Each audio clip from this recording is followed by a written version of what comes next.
Clearly, I haven't filmed in so long that I don't even know how to speak anymore. I do not know how to form cohesive sentences. So we're going to start over.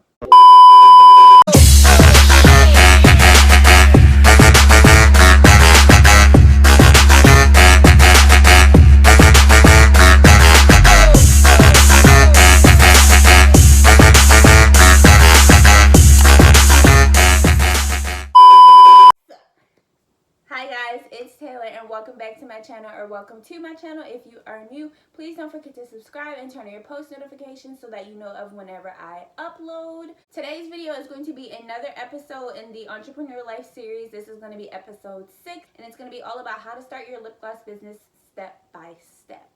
Before I start talking too much, let's go ahead and get right on into this video. These tips that I'm giving y'all are going to be very step by step, y'all. I have 9 steps. Side note, if you guys see me looking down a lot in this video, it's because I have my iPad right here and I have all of the tips written out or typed out on here. So there's that. But a lot of these tips that I'm going to be giving you guys, they're very general and broad, and I made them that way because you can apply them to any business, whether you're doing a cosmetic business, a clothing business, a jewelry business, any business that you're doing. This honestly can really be applied to anything. So step 1 is research, because if you don't do your research, then obviously you're not going to know what you're doing. So that's the first step. First, you need to figure out what products you're going to sell. Obviously, if you're doing a lip gloss business, of course you're going to be selling lip gloss, but what type of lip gloss are you going to be selling? Are you going to be selling colored lip gloss, non-colored lip gloss, flavored versus non-flavored lip gloss, things like that. Along with that, you need to also decide, are you going to be selling other lip products as well, such as lip balms, lip scrubs, lip oils, things of that nature. If you just want to start out with lip glosses, that's completely fine, because you can get the lip glosses down packed and then move on to another lip product. So after you've figured out what products you want to sell, you need to spend time researching the key ingredients that go into creating those products. Now you have 2 different routes that you can go along with your lip gloss business. You can get your lip gloss already pre-made from like a wholesale vendor that makes your lip glosses and sends them to you, or you can go the route of creating the lip glosses yourself. Either way, if you create the lip glosses yourself or if you get them from a vendor, you still need to do your research on what ingredients are being used to account for allergies that people may have and just things in general that you may want or may not want in your lip gloss. So if you get them from a vendor, it is always best to ask the vendor what type of products that they are using or what type of ingredients they're using in the lip gloss. Now, if you make the lip glosses yourself, of course, you're going to have to do even more extensive research, because you're going to have to know what products to buy versus what products to not buy. When you're researching ingredients to use, of course, you have to look up what different oils you can use, because there's so many different oils out here in the market to use. There's oils such as coconut oil, castor oil, jojoba oil, almond oil, grapeseed oil, avocado oil, olive oil, a lot of oils that you can use. Now you can choose the route of using maybe one oil for all of your products, or using a blend of different oils for your products. Whatever you want is up to you. And like I said, make sure you account for allergies that people may have. Like the most common allergies, people may be allergic to coconut oil, or people may be allergic to shea butter oil. Along with researching different oils to use, of course, you have to look up different pigments, different flavorings, different colors. If you want to use flavorings, you have a whole variety of flavorings to use from, like cherry, bubblegum, butterscotch, chocolate, a lot of different flavorings, and a lot of different brands carry cosmetic safe flavorings to use in your product. So of course you have to look that up. Do you want your lip gloss to be scented, or do you not want it to be scented? If you want it to be scented, do you want to use just one scent for all of your glosses, or do you want to use multiple scents for all your glosses? So keep that in mind. And you have to make sure with any ingredients that you use that they are cosmetic safe approved to use. And not only that, that they're safe to use on the lips as well, because you can get a product that's cosmetic safe to use, such as glitter, but it might only be safe to use on the eyes and not the lips. So you just have to do that double verification and make sure they're available to use or safe to use on your lips as well. And then along with flavoring oils, you have to decide what pigments you want to use. Now, if you don't want to make just clear glosses and you want to have colors to your glosses, that's where the pigments come in. All right, so your next step in researching is going to be searching for the vendors that you want to use. Now you can choose to use just one vendor, or you can go with using multiple vendors. When you're looking at vendors to use, you have to look for them for packaging purposes, specifically for packaging that you're going to use for your lip gloss tubes, for your shipping supplies, all of that nature, especially your packaging for your products, because obviously you're going to be selling them, so you need packaging to sell them in. So yeah. Now I can go more into depth about looking for vendors and how to find vendors, how to choose the best vendors, and how to not get scammed. If you guys want a video on that more in depth, then make sure you comment that down below and I'll definitely do that for you guys. And when you're searching for lip gloss tubes, you can either choose to do one type of tube for all your glosses, or you can do multiple types of tubes for all your glosses. It all depends upon you and what you set your brand to be. Now, a couple of different tubes that people use that are most common are squeeze tubes, wand tubes that have the doe foot applicator or a brush tip applicator. And of course, the last step in researching is to use your free sources. Google is free. YouTube is free. If you don't use Google, Bing.com is free.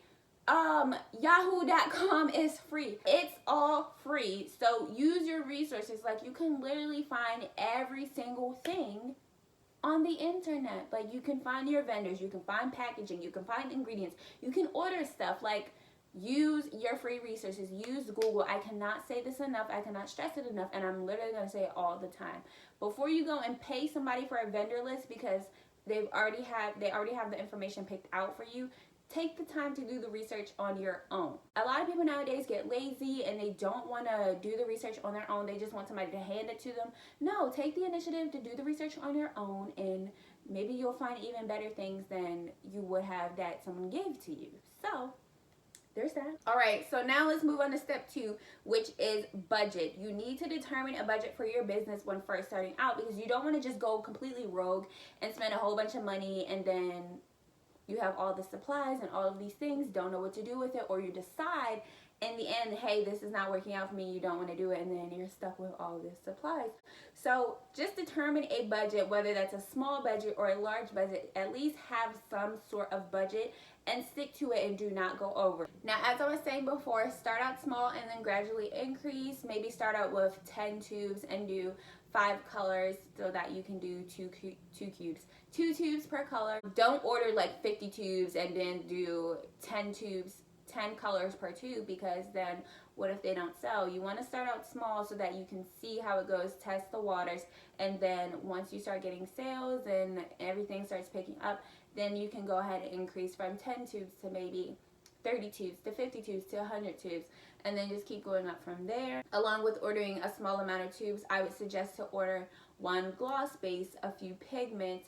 Probably, if you want, you can do 1 order of labels or make your own labels yourself, 1 to 2 flavorings, and a sample size of pigments. Now, I don't think I said this, but you can use tkbtrading.com to get a lot of your supplies as far as flavorings go, pigments go. They even have lip gloss tubes on there. They literally have everything, but as I said before, Google is a free service. Use it or lose it.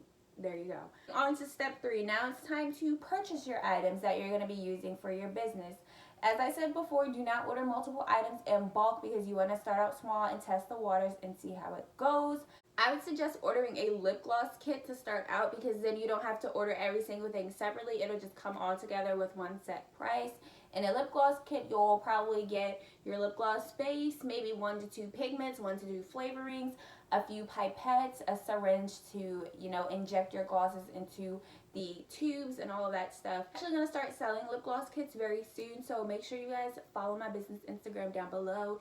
It's on the screen for you guys to follow as well. But yeah, like I said, order a lip gloss starter kit because that comes with everything you need to make the lip glosses. Also, do not forget gloves, hand sanitizer, soap, disinfectant wipes, all of that you need for sanitary purposes, because, and masks. You need masks too, because you don't want to be making glosses that you're going to be selling to people with your bare hands or without any sanitary covering, because 1, that's disgusting.